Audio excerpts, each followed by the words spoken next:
Krista Pike fue condenada en 1996. Ella y otras 2 personas torturaron y asesinaron a Colin Slemmer, de 19 años. Cuando el mundo debate sobre la moralidad y la eficacia de la pena capital, a menudo se da por sentado que los convictos que corren el riesgo de pagar el precio máximo por sus crímenes son adultos. Pero no siempre es así. En este vídeo voy a revelarles a los presos más jóvenes que están en el corredor de la muerte y los crímenes que cometieron. Número 1. Krista Gale Pike. Krista Gale Pike nació el 10 de marzo de 1976 en Beckley, Virginia Occidental, de Carissa Hanson y Emil Glenn Pike. Desde muy temprana edad, la vida de Pike estuvo marcada por la inestabilidad y el abandono. Sus padres tenían una relación tumultuosa, con múltiples separaciones y reconciliaciones que crearon un ambiente caótico para la joven Krista. La crianza de Pike se vio empañada por la negligencia y la falta de orientación parental. Su tía una vez la describió arrastrándose entre montones de excrementos de perro en su casa, un testimonio impactante de las condiciones insalubres a las que estaba expuesta. En cambio, la abuela paterna de Pike desempeñó un papel importante en su vida. Pike creía que su abuela era la única persona que la amaba de verdad. Sin embargo, la tragedia la golpeó cuando su abuela falleció en 1988. Esta pérdida devastadora tuvo un profundo impacto en Pike y la llevó a intentar suicidarse por primera vez a la tierna edad de 12 años. Lamentablemente, recibió poco apoyo durante ese momento difícil. Cuando Pike entró en la adolescencia, su situación vital siguió siendo inestable. Tibble y ella se convirtieron tanto en víctimas como en perpetradoras de violencia. Uno de los novios de su madre llegó incluso a abusar físicamente de ella y a golpearla en la cara. Se presentaron cargos penales, pero el caso finalmente se resolvió. Mientras se alojaba con la nueva familia de su padre, la vida de Pike dio otro giro oscuro. Pike también afirmó haber sido agredida o abusada sexualmente en varios momentos de su vida. Sin embargo, sus amigos y familiares dudaron de la veracidad de estas afirmaciones, ya que Pike se había ganado la reputación de ser una mentirosa patológica. En un incidente particularmente inquietante, Pike recibió una llamada telefónica de un hombre que amenazaba con violarla. En un giro impactante de los acontecimientos, Pike y un amigo tomaron el asunto en sus propias manos y golpearon al hombre con un palo en un estacionamiento. Este incidente mostró la propensión de Pike a la violencia incluso antes de su participación en los crímenes atroces que luego definirían su vida. A pesar de su inteligencia cuando era niña, la inestable vida familiar de Pike y los frecuentes cambios de escuela afectaron su desempeño académico. Luchó por encontrar estabilidad y un sentido de pertenencia, lo que finalmente la llevó por un camino oscuro. Cuando Krista Pike entró en la edad adulta, su pasado problemático y sus tendencias violentas culminarían en un crimen horrible que conmocionó a la nación. Los celos y la obsesión de Pike con su novio la llevarían por un camino de oscuridad, que finalmente resultó en el brutal asesinato de su compañera de clase, Colin Slemmer. Pike estaba cada vez más convencida de que Slemmer estaba tratando de robarle a su novio, a pesar de que los amigos de Slemmer negaban estas acusaciones. Impulsada por los celos y un distorsionado sentido de posesión, Pike tramó un siniestro plan con su amiga Shadola Peterson. El 12 de enero de 1995, Pike, su novio, Tadarel Ship Peterson y Slemmer abandonaron su dormitorio en el centro Job Corps y se dirigieron al bosque. Atrajeron a Slemmer a una planta de vapor aislada y abandonada cerca del campus de la Universidad de Tennessee con el pretexto de hacer las paces ofreciéndole marihuana. Sin embargo, al llegar al lugar apartado, la verdadera naturaleza de las intenciones de Pike se volvió horriblemente clara. La pica y el barco lanzaron un ataque feroz contra Slemmer, mientras Peterson actuaba como vigía. Durante los siguientes 30 minutos, Slemmer fue sometido a un tormento inimaginable.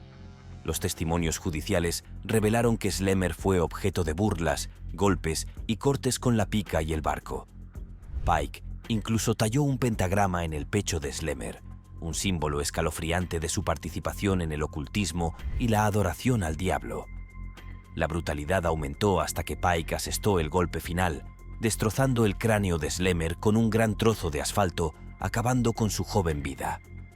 Las consecuencias del asesinato fueron igualmente inquietantes.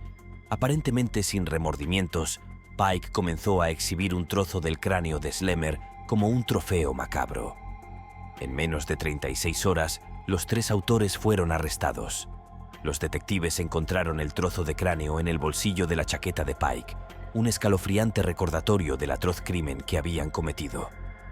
Durante su arresto, Pike confesó haber torturado y asesinado a Slemer, aunque afirmó que sus intenciones eran simplemente asustarla y que la situación se había salido de control. Sin embargo, las pruebas y la brutalidad del crimen pintaron un panorama mucho más sombrío. El juicio que siguió fue un asunto desgarrador, en el que la fiscalía presentó pruebas contundentes, incluida la confesión de Pike. El 22 de marzo de 1996, después de unas pocas horas de deliberación, Pike fue declarado culpable de asesinato en primer grado y conspiración para cometer asesinato. Fue sentenciada a muerte por electrocución por el cargo de asesinato y recibió 25 años adicionales de prisión por el cargo de conspiración.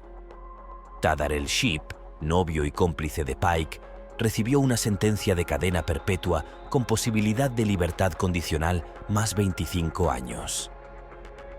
Shadola Peterson, quien se convirtió en informante, recibió libertad condicional por su papel como cómplice después del hecho. Tras su condena, Pike interpuso varias apelaciones en los tribunales estatales de Tennessee. En una serie de maniobras legales, alternando entre presentar y cancelar sus apelaciones en 2001 y 2002 en contra del consejo de sus abogados, Pike incluso solicitó retirar su apelación y solicitó ser ejecutada mediante electrocución. Sin embargo, más tarde cambió de opinión y presentó una moción para continuar el proceso de apelación. A pesar de sus esfuerzos, sus apelaciones fueron denegadas y fue enviada de nuevo al corredor de la muerte. En 2001 atacó e intentó estrangular a su compañera de prisión Patricia Jones con un cordón de zapato, con lo que estuvo a punto de acabar con otra vida. En 2012 se reveló que Pike había estado involucrada en un intento de fuga de prisión. Había ideado planes de escape que involucraron a un oficial de prisiones llamado Justin Heflin y a un forastero llamado Donald Kohut. El complot fue frustrado por una investigación conjunta en la que participaron el Departamento de Prisiones de Tennessee, la Oficina de Investigaciones de Tennessee, TBI, y la Policía Estatal de Nueva Jersey. En 2014, los abogados de Pike presentaron una apelación en el sistema de tribunales federales solicitando la conmutación de su sentencia de muerte por cadena perpetua. La apelación se basó en varios motivos, entre ellos alegaciones de asistencia ineficaz de un abogado, la enfermedad mental de Pike y el argumento de que la pena capital, tal como se aplica en Tennessee, es inconstitucional. Sin embargo, en una sentencia de 61 páginas emitida el 11 de marzo de 2016, rechazó todos los motivos de apelación y negó que el tiempo que Pike pasó en prisión se haya visto marcado por nuevos actos de violencia. Hasta el momento, Krista Gael Pike permanece en el corredor de la muerte a la espera de su destino. En agosto de 2020, la Oficina del Fiscal General de Tennessee solicitó a la Corte Suprema de Tennessee que fijara una fecha de ejecución para Pike. Sus abogados han obtenido prórrogas para argumentar en contra de su ejecución y todavía no se ha tomado una decisión al respecto. Si se cumple su sentencia, Pike sería la primera mujer ejecutada en Tennessee en aproximadamente 200 años. El caso de Krista Gael Pike sirve como un escalofriante recordatorio de las consecuencias de la violencia extrema y las complejidades del sistema de justicia penal. Número 2. Paula Cooper. La historia de Paula Cooper comienza con una infancia problemática, marcada por el abuso y la inestabilidad. Nacida el 25 de agosto de 1969, Paula y su hermana vivieron una infancia llena de horrores inimaginables. Su madre, acosada por sus propios demonios, intentó quitarles la vida cuando eran apenas unas niñas. Las cicatrices de ese traumático suceso perseguirían a Paula por el resto de su vida. A medida que Paula y su hermana crecían, se vieron atrapadas en un ciclo de abusos. Su padre, una figura de terror, las sometía a frecuentes tormentos físicos y emocionales. Desesperadas por escapar, las hermanas suplicaron a las autoridades que las sacaran de su hogar, pero sus súplicas cayeron en saco roto. Se consolaban en compañía de cada autor, a menudo faltando a la escuela y entregándose a vicios que les ofrecían un alivio temporal de sus vidas de tablillas. En ese fatídico día de mayo de 1980, Paula, Karen y April, de 515 años, idearon un plan que cambiaría para siempre sus vidas y la de una víctima inocente. Impulsadas por la desesperación y el deseo de dinero fácil, pusieron sus miras en la casa de Ruth Pelke, de 78 años, una vecina de su comunidad de Gary, Indiana. Con el pretexto de buscar lecciones de la Biblia, las chicas entraron en la casa de Ruth sin saber los horrores que las esperaban. Lo que comenzó como una visita aparentemente inocente se convirtió rápidamente en una pesadilla de violencia y derramamiento de sangre. Dentro de la casa de Ruth, la tensión aumentó. Una de las niñas, impulsada por una mezcla de miedo y adrenalina, golpeó a Ruth con un jarrón, lo que le provocó sangrado de brazos y piernas. En un momento de brutalidad inimaginable, Paula, impulsada por una oscuridad en su interior, sacó un cuchillo de carnicero de 30 centímetros de largo y comenzó a apuñalar a Ruth repetidamente. La habitación se llenó con los gritos de ayuda de Ruth, pero estos fueron ahogados por la brutalidad del ataque. El frenético apuñalamiento de Paula continuó y cada golpe desgarraba más profundamente el pecho y el estómago de Ruth. La escena era de un horror inimaginable, un choque entre inocentes perdidos y las profundidades de la oscuridad humana. Mientras Ruth agonizaba, Paula y sus amigos registraron la casa en busca de objetos de valor. Robaron $10 y las llaves del PAA. No pasó mucho tiempo antes de que el hijastro de Ruth descubriera la espantosa escena y llamara a las autoridades para que investigaran. La comunidad de Gary, Indiana, quedó conmocionada por la conmoción de un crimen tan atroz cometido por adolescentes que alguna vez fueron vistos como vecinos y amigos. La investigación condujo rápidamente al arresto de Paula, Karen, April y Denise, otra amiga que había estado involucrada en la planificación, pero que no había estado presente durante el asesinato. Las chicas se enfrentaron a las consecuencias de sus acciones y la justicia comenzó a funcionar tras el asesinato. La comunidad se esforzaba por comprender la oscuridad que había consumido a Paula y sus amigas. El fiscal del condado de Larker, Jack Crawford, pidió el castigo más severo para Paula, creyendo que la gravedad del crimen no justificaba nada menos que la pena de muerte. A medida que se desarrollaban los procedimientos legales, salieron a la luz los detalles de la problemática infancia de Paula y las circunstancias que rodearon el crimen. Sus abogados defensores pintaron un retrato de una joven que había sido víctima de abuso, producto de un sistema fallido que no había sabido protegerla. Pero a pesar de las desgarradoras revelaciones, no había muchas dudas sobre la culpabilidad de Paula ante los ojos de la ley. El juicio cautivó a la nación y atrajo la atención de todo el mundo. El revuelo internacional fue especialmente pronunciado en Europa, donde la edad de Paula y la severidad de su sentencia provocaron indignación. El caso de Paula repercutió mucho más allá de los confines de su pequeña comunidad. En particular, la opinión pública europea se indignó por el hecho de que una adolescente pudiera enfrentarse a la pena de muerte. El clamor internacional alcanzó su punto álgido cuando el propio Papa Juan Pablo II condenó la decisión de pedir la pena de muerte para Paula. Creían que un castigo tan severo como la pena de muerte no solo era injusto, sino que además no abordaba los problemas subyacentes que llevaron a Paula a participar en el crimen. El caso también desencadenó un debate más amplio sobre el tratamiento de los jóvenes delincuentes dentro del sistema de justicia penal. Muchos cuestionaron si era apropiado responsabilizar plenamente a los adolescentes por sus acciones, especialmente cuando habían sufrido abusos y traumas en el pasado. En 1989, después de años de batallas legales y protestas públicas, la sentencia de Paula fue conmutada por 60 años de prisión. La decisión trajo alivio a algunos, pero también encendió un intenso debate sobre la ética de la pena capital y el tratamiento de los delincuentes juveniles. El caso de Paula se convirtió en un símbolo de las complejidades y fallas del sistema de justicia penal. Puso de relieve la necesidad de un enfoque más matizado para tratar a los jóvenes delincuentes, que tenga en cuenta sus circunstancias individuales y ofrezca oportunidades de rehabilitación y redención. Durante todo el tiempo que estuvo en prisión, Paula trabajó incansablemente para mejorar, obtuvo su GED y realizó cursos universitarios por correspondencia, decidida a aprovechar al máximo su segunda oportunidad en la vida. Su historia se convirtió en un testimonio del poder del crecimiento personal y el potencial de redención, incluso frente a circunstancias inimaginables. El 17 de junio de 2013, después de casi 27 años tras las rejas, Paula fue liberada del Centro Correccional de Rockville. Su liberación marcó un nuevo capítulo en su vida, lleno de esperanza e incertidumbre. Sin embargo, trágicamente, la nueva libertad de Paula duró poco.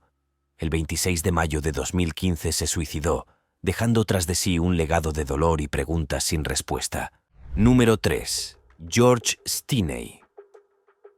En la pequeña ciudad de Alcolú, Carolina del Sur, George Stinney, hijo, nació en un mundo dividido por la segregación racial. Era una época en la que los blancos y los negros estaban separados por vías de tren y el color de la piel determinaba el lugar que uno ocupaba en la sociedad. La familia de Stinney vivía en una humilde casa de la empresa, luchando por llegar a fin de mes en una ciudad marcada por la desigualdad.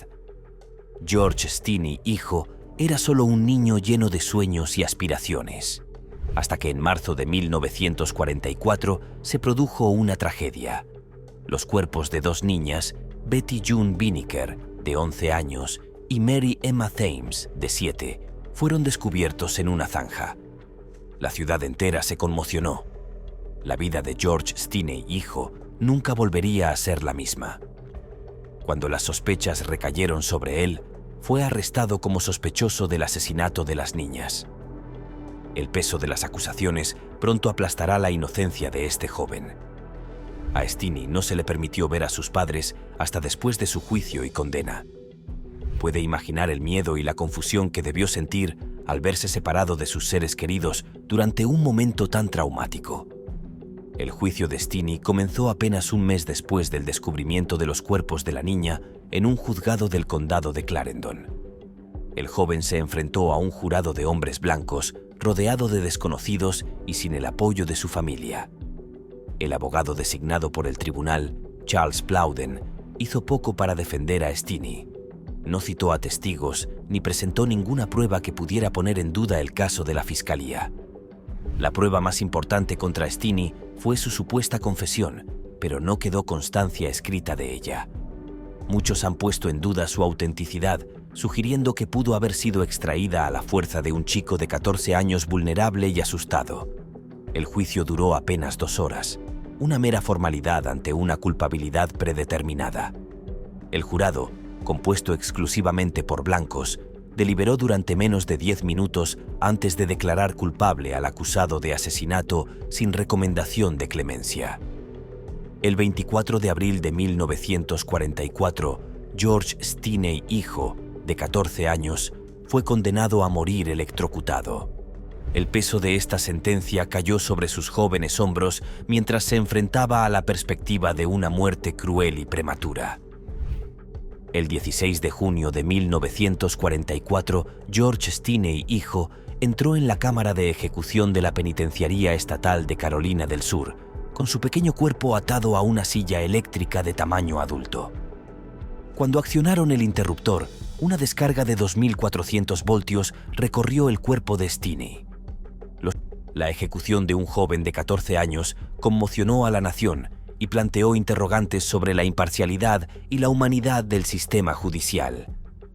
¿Cómo se pudo acabar con la vida de un joven tan rápidamente sin tener en cuenta las pruebas ni la posibilidad de que fuera inocente? Pero la historia de George Stinney, hijo, no termina aquí. Durante décadas, la familia de Stinney y los defensores de los derechos civiles lucharon incansablemente para demostrar su inocencia y hacer justicia a su nombre. Creían que su confesión había sido forzada y que había sido condenado injustamente. En 2014 sus esfuerzos finalmente dieron frutos. Un tribunal de Carolina del Sur volvió a examinar el caso de Stinney y dictó una sentencia revolucionaria. El juez declaró que Stinney no había recibido un juicio justo y que su confesión probablemente había sido forzada. El juez también determinó que la ejecución de Stinney a una edad tan temprana constituía un castigo cruel e inusual. Después de 70 años, la condena por asesinato de George Stinney hijo fue anulada. Finalmente, tras reconocer la grave injusticia cometida, la exoneración de George Stinney hijo fue recibida con alegría y decepción. Su familia y sus seguidores se alegraron, agradecidos de que el nombre de su ser querido hubiera quedado limpio después de todos estos años. El caso sigue siendo una fuente de controversia y opiniones contradictorias. Desde la exoneración de Stinney, se ha especulado sobre un sospechoso alternativo, George Washington Burke Jr., hijo de un rico hombre de negocios blanco. La familia de Stinney y sus abogados han afirmado que Burke Jr. puede haber estado involucrado en los asesinatos y que Stinney fue incriminado. Número 4. Mary. Mary, nacida alrededor de 1824, fue originalmente propiedad de Abraham Brinker, un colono de Potosi, Missouri. Aunque se la describe como mulata, no está claro si tenía algún parentesco biológico con la familia Brinker. La tragedia golpeó a la familia Brinker cuando Abraham fue asesinado por nativos americanos en 1833. Con su muerte, su hijo John heredó los esclavos de su padre, incluida Mary. La primera hija de John, Vienna Jane Brinker, nació el 25 de mayo de 1835 y fue Mary la encargada de cuidarla. En febrero de 1837, la familia Brinker y sus esclavos se mudaron a lo que se conocería como la Casa Snelson Brinker, una modesta cabaña de troncos de una sola planta cerca de Steelville. No sabían que este entorno aparentemente tranquilo pronto se convertiría en el escenario de un crimen horrible. Ese fatídico día, el 14 de mayo de 1837, se produjo una tragedia cuando se descubrió el cuerpo sin vida de Vienna Brinke en un arroyo de la propiedad de Brinker. La niña de 2 años había sufrido un traumatismo contundente en la sien derecha, un golpe devastador que cambiaría para siempre la vida de los implicados. Los acontecimientos que llevaron a la muerte de Vienna estuvieron envueltos en misterio y especulación. La esposa de John Brinker, Sarah, le había pedido a Mary que reuniera leña y en un acto de confianza, Mary se llevó a Vienna con ella. Sin embargo, cuando Mary regresó a la casa sin la joven, afirmó no tener conocimiento del paradero de Vienna. Lleno de pánico y desesperación, John Brinker solicitó la ayuda de sus vecinos, William Blackwell y Thomas Shirley, para buscar a su amada hija. Siguiendo los pasos de Mary, finalmente llegaron al arroyo, donde Shirley hizo el horrible descubrimiento del cuerpo sin vida de Vienna. El descubrimiento del cuerpo de Vienna causó conmoción en la comunidad y las sospechas recayeron inmediatamente sobre Mary. Algunas fuentes incluso especularon que Mary había cometido este acto atroz porque su padre planeaba venderla. El motivo del crimen sigue siendo tema de debate y especulación hasta el día de hoy. Después de este devastador suceso, la vida de Mary dio un giro oscuro. William Blackwell la ató a un tronco y la amenazó con azotarla hasta que confesara el crimen. En su confesión, Mary admitió haber arrojado a Vienna al arroyo y luego haber golpeado su cuerpo sin vida con un palo para evitar que volviera a la superficie.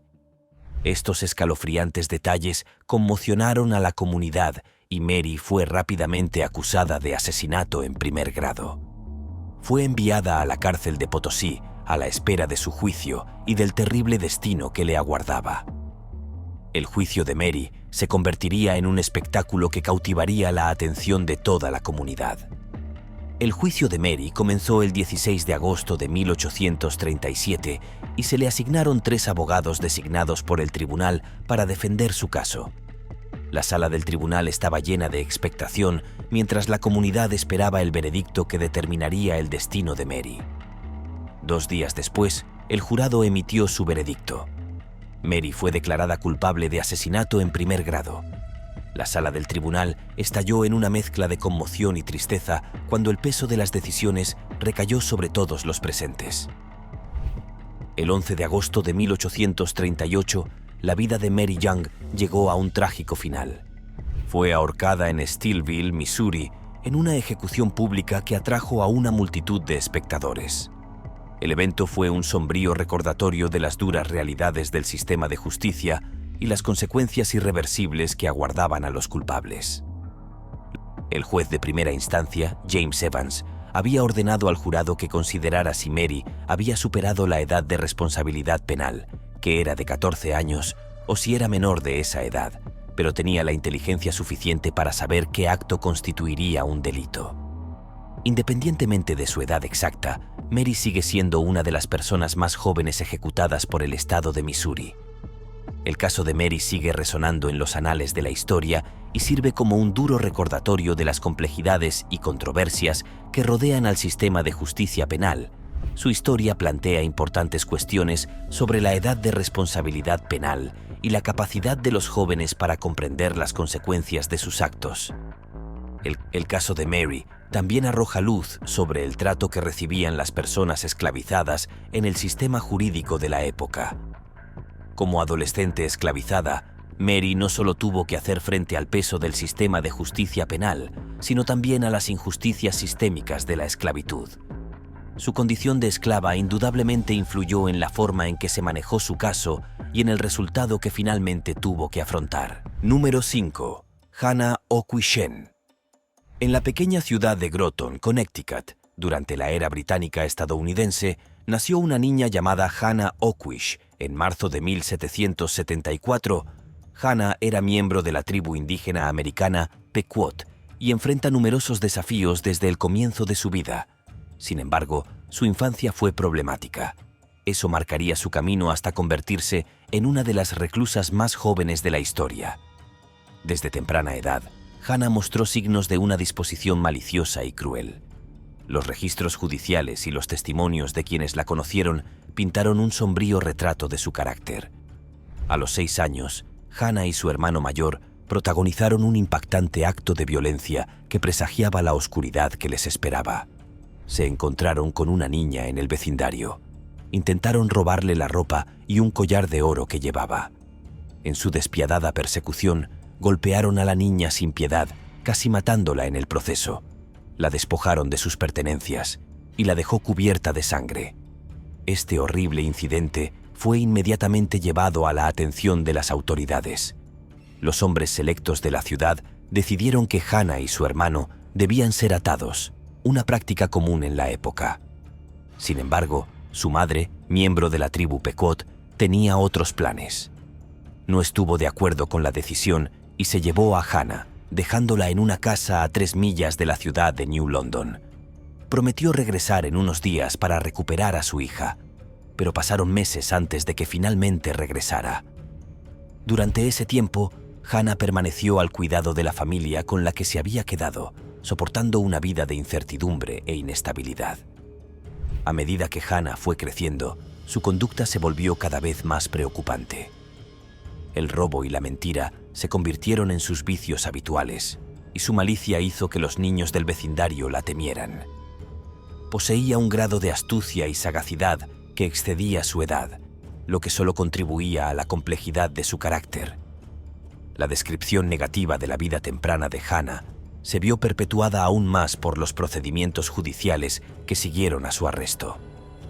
En un sermón publicado por Henry Channing, un ministro, se describió a su madre nativa americana como una criatura abandonada y adicta a la bebida.